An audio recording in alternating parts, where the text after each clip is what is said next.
So, ayun guys. Kita nyo naman is tulog yung baby namin. So, ngayon ang gagawin ko is gugulatan natin kung paano siya magulat.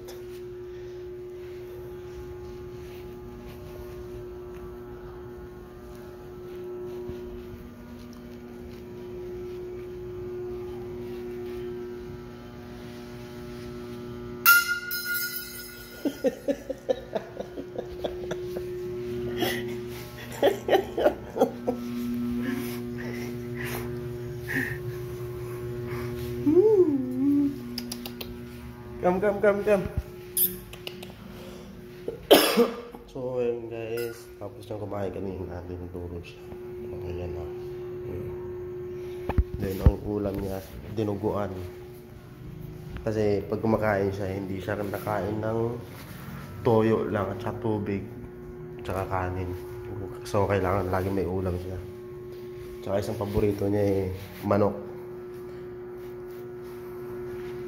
Oh, ayan. Oh. Gising na siya ngayon. Oh. So, gising na siya ngayon guys. So, ngayon, gulat siya kanina. Oh, ayan. Oh. Oh, yun.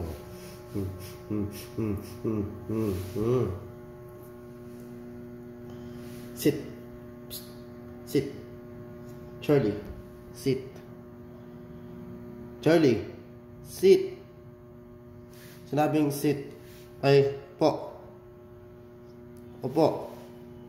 Okay, good boy. So, yun guys. Natuturuan naman siya guys. Pag sinabi mo, sit. Opo. Okay.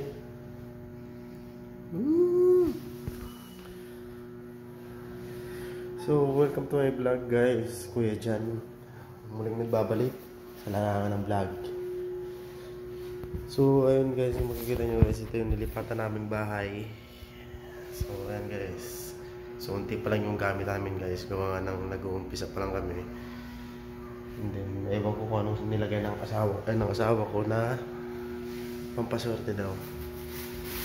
So, meron siyang bigas, asukal. Tsaka, ewan ko, asin. Lagyan niya ng asin at saka asukal tsaka bigas. Kasi pampaswerte daw. Ewan ko kung totoo. So, actually guys, ito pa lang yung aming kwarto. So, wala pa kami gaanong higaan. Then, yung kortina na in-order sa TikTok. Iisa lang pala ang dumating. Akala kasi namin ano ito? Tawag na ito. 6 na piraso. Then wala pa kaming ilaw dito sa kwarto. Gawa nang wala pang budget para makakuha kami. Wala pang sahod. Then ito yung lagayan namin ng mga damit kung makikita nyo guys. Ayan. So ayun, umihi na naman si Charlie. Ang galing mo talaga Charlie. Galing mo pahirapan sa papa, no?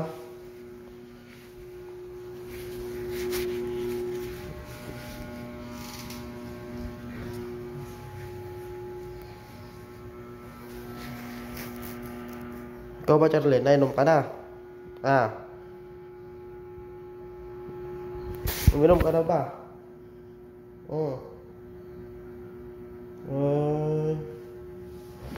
So ayun guys, mamaya paprank ko yung asawa ko na binenta ko na si Charlie.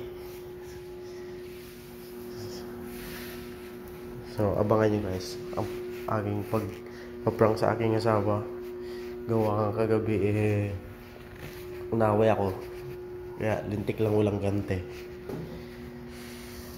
So ito naman guys yung lagayan namin ng mga maruruming damit. Sapatos. Tapos dito na rin nilagay yung crib na nakita ko dito sa nung lumipat kami.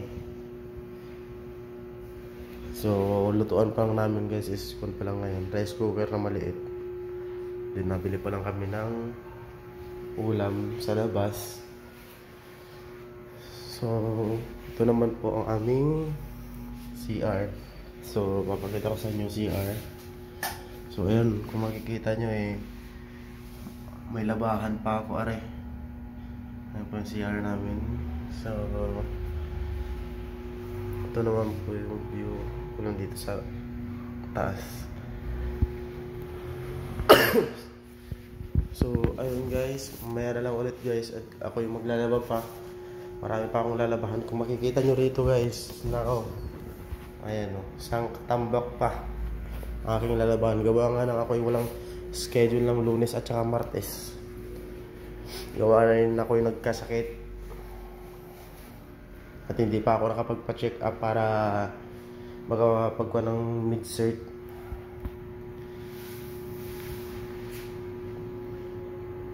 So ayun guys, naghanap na lang ng pagkain. Ang galing, kakakain mo lang tapos maghanap ulit pagkain. So ayun guys, bye guys.